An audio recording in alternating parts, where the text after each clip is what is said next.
kuuza pombe katika eneo hilo.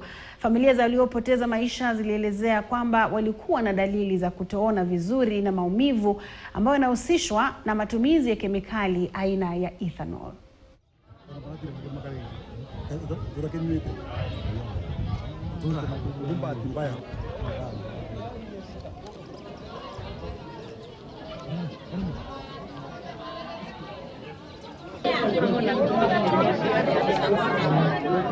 Tumekasirika juu ya pombe. Pombe kila saa pombe. Kuna brothangu yako hapa na amekunywa na aoni, macho imepotea.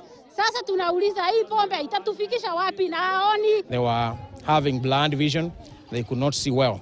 While we know very well that this kind of chemical will cause issues in the liver, to cause what we call liver cirrhosis, and even cause other nervous system problems. California sio mara yetu ya kwanza kuwa na yeye kwa kumkamata kwa sababu ya pombe haramu.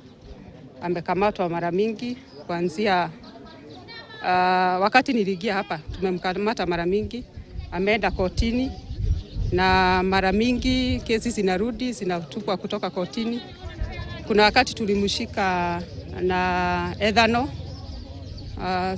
ilikiwa kwa mitungi, tukapeleka kotini na ikasema